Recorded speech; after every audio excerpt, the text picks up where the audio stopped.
Sometimes life has a way of throwing you into storms you never saw coming.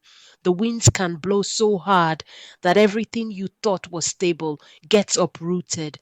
But what if the storm wasn't from nature, but from the heart of the one you once trusted the most? This is the story of a woman named Oluchi, meaning God's work, a mother of five whose life took a turn she never expected. This story will grip your heart and twist your mind, leaving you questioning what you would do in her shoes. And just when you think you know where it's going, it takes another turn. It was an early sunny morning in a small Nigerian village, the kind where everyone knew each other's business. Oluchi, a hard-working mother of five, had been tending her farm like any other day. She was used to the hard work. It had been her life ever since Ekena, her husband, had vanished without a trace 3 years ago, leaving her to fend for their children alone. To her, life was about survival now, working the fields, feeding her kids, and hoping that one day things might get easier. But today, the universe had different plans for Oluchi. As Oluchi wiped the sweat from her brow, her phone rang. She wasn't expecting any calls, especially not one that would change her life. The voice on the other end was hurried and breathless. Sister Oluchi, have you heard? Ikenna is about to marry another woman at St. Michael's Church right now. Oluchi's heart skipped a beat. The phone nearly slipped from her fingers. Her mind raced, trying to process what she had just heard. Ikenna, her husband, the father of her five children, who had left them to struggle, was getting married to someone else, just like that. He had moved on, started over, and never looked back. Her mind went blank for a moment, and then rage, sorrow, and disbelief flooded her senses all at once. Without thinking, Oluchi dropped her farm tools and sprinted back home, her feet moving faster than her thoughts. She gathered her children, barely explaining what was happening. All they knew was that Mama was upset and they were going to church fast. With each step, Oluchi's mind replayed every moment of abandonment, every tear shed by her children, every sleepless night wondering why he left. And now this man had the audacity to remarry, leaving them all behind without a word? No, she would not let it happen. As they reached St. Michael's Church, the wedding was already in full swing. The white flowers decorated the aisle, the choir sang a joyful hymn, and there he was, dressed in a sharp suit, standing next to his new bride-to-be, Bolanle. The congregation was all smiles, unaware of the storm that was about to hit. Oluchi stood at the entrance, taking in the scene. The betrayal cut deep, deeper than she thought possible. But Oluchi was not one to back down. She marched forward, her children trailing behind her, confused but trusting their mother's determination. The church fell silent as she made her way up the aisle. Whispers filled the air, eyes widened, and heads turned. This was not part of the script. Ikenna, you will not marry another woman while I am still alive. You left me with these five children. You abandoned us without a word, and now you think you can just start over like we never existed.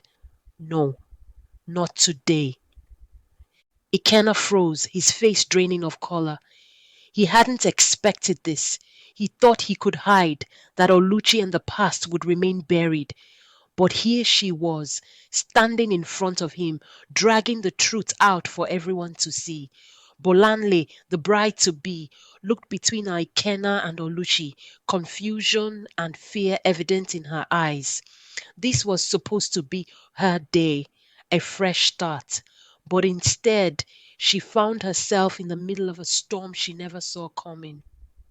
The church officials quickly stepped in, calling for calm, but Oluchi wasn't done. She pointed at the children standing behind her, tears streaming down her face. These are your children, Ikenna. These are the ones you left to fend for themselves. While you dressed in fine clothes, they wore rags. While you prepared for a new wedding, they cried themselves to sleep, asking where their father was. You will not take another step until you see what you've done to us. Chaos erupted. The congregation didn't know where to look at the angry mother, the shamefaced groom, or the bewildered bride.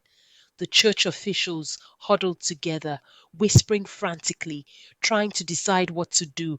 They couldn't just continue with the wedding like nothing had happened, not with this revelation tearing through the church like a wildfire. The senior pastor, Pastor Uche, stepped forward, his expression grave. He had been in the ministry for many years, seen many things, but this was new even for him. We cannot proceed with this wedding under these circumstances. Ikenna, you have unfinished business that must be addressed before you can start a new chapter. This wedding is postponed until further notice. With those words, the tension in the church reached its peak. Bolanle's family looked outraged. Ikenna was speechless, and Oluchi stood tall, her spirit unbroken, but the battle was far from over. A hurried meeting was called between Oluchi, Ikenna, Bolanle, and the church officials. They sat in a small room, the air thick with tension. Oluchi laid out her demands. She wanted custody of her children. She wanted Ikenna to take responsibility. And above all, she wanted justice for the years she and her children had suffered. I don't want to live with you anymore, Ikenna. You're not the man I married, but I want my children back, and I want you to provide for them as you should have all along. The meeting was brief and heated. Ikenna tried to explain, tried to justify his actions, but his words fell flat against the raw pain in Oluchi's voice. When they emerged, Oluchi was crying, tears not of defeat but of release. The weight of years of betrayal had finally been spoken aloud, but there was still no resolution. Ikenna remained stubborn. Bolanle was left in shock, and the church officials were at a loss for what to do next. Oluchi walked out of that room with her head held high, but her heart still heavy. The wedding was cancelled, but the fight for her family was just beginning. As she stood outside the church, surrounded by her children, she looked up at the sky, whispering a prayer for strength. She knew this was not the end, but merely the beginning of a long battle for justice. And she was ready to fight, no matter the cost. In the days that followed, the story spread like wildfire throughout the village and beyond. Everyone had an opinion, but only Oluchi knew the true depth of her pain. As she prepared to take her fight to the local authorities, she knew one thing for sure. She would not rest until her children were safe and Ikenna was held accountable. This was her battle now, and she was determined to win. Oluchi's story doesn't end here, and neither does her fight. In the eyes of her children, she is not just their mother, she is their warrior. And as she takes each step forward, the world watches, waiting to see how this battle will end. Stay tuned, for Oluchi's journey is far from over. Oluchi knew her journey wasn't just about confronting Ikenna at the church.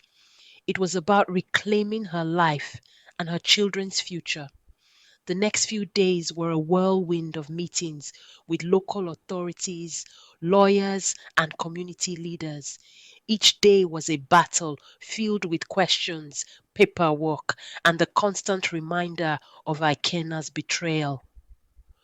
Oluchi filed a formal complaint with the local authorities detailing her husband's abandonment and his failure to provide for their children. She demanded custody of her two children who were taken away by Ikenna and sent to live with their grandmother. As she recounted her struggles, the officials listened, their faces a mix of concern and disbelief. It wasn't every day they heard a story like Oluchi's, a mother fighting against all odds, not just for justice, but for the very survival of her family. Madame Oluchi, we've heard your case, and we will ensure that Ikenna fulfills his responsibilities. We will summon him, and if he refuses to cooperate, he will face the consequences under the law. Oluchi's heart felt a flicker of hope. For the first time in years, someone in authority had listened to her, believed her, and promised to act. But she knew Ikenna too well. His charm, his ability to twist the truth to suit his needs. She wasn't going to let her guard down just yet. Back in the village, rumors spread like wildfire. Neighbors whispered about Ikenna's audacity and Oluchi's courage. Bolanle, the bride to be, was nowhere to be seen. Her family had quietly taken her back home, away from the scandal that had rocked the community. As for Ikenna, he tried to keep a low profile, but every corner he turned, there were eyes watching, judging. Days turned into weeks, and Oluchi's fight continued. She appeared before a local court, standing tall and resolute. Ikenna, flanked by his lawyer, tried to argue his case, but his words were hollow against the undeniable truth of his actions.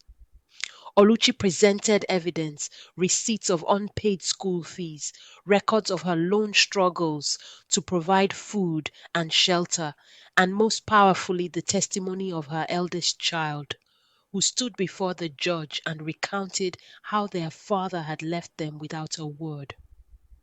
My father left us. He never called, never visited, and my mother was the one who made sure we didn't go hungry. She's the one who was there when we were sick, when we cried, when we needed help with school. My father was not. In that courtroom, the truth stood bare. The judge, after hearing both sides, ruled in Oluchi's favor. Ikenna was ordered to return the two children to their mother and to begin providing financial support immediately. The judge made it clear that any failure to comply would result in severe penalties, including jail time. Ikenna's face was a mask of defeat. His charm had finally run out, and the weight of his actions had caught up with him. As Oluchi stepped out of the courtroom, her children by her side, she felt a mixture of relief and exhaustion. The battle had taken its toll, but she had won, not just for herself, but for her children, who could now look to the future without the shadow of their father's neglect hanging over them. They walked home that day, not as victims of Ikenna's choices, but as a family rebuilt by the strength of a mother's love. Life for Oluchi and her children slowly began to settle. The community rallied around them, offering support and encouragement. Oluchi resumed her work, her fields a little brighter, her burden a little lighter. Ikenna, stripped of his second chance at a new life, was left to confront the wreckage of his choices alone. Bolanle moved on, wiser and grateful for the escape she didn't even know she needed. And as for Oluchi, every night she gathered her children close, telling them stories of strength, resilience, and the unbreakable bond of family. She reminded them that no matter the storms that come, they would weather them together. Her heart was full, knowing that she had fought for her family and won. She had turned her pain into power, her struggles into strength, and she knew that no matter what came next, they would face it as one. Oluchi's story is a testament to the power of a mother's love and the strength that lies within all of us. Sometimes life doesn't go as planned, and the people we trust the most can turn into strangers.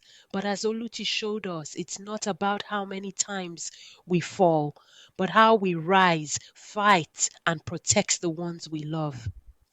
Thank you for joining us on this journey of betrayal, courage, and redemption. Remember, the fight for justice isn't always easy, but it's always worth it. Keep your heart strong and never underestimate the power of resilience. If you are moved by this story, don't forget to like, share, and subscribe for more tales that speak to the heart.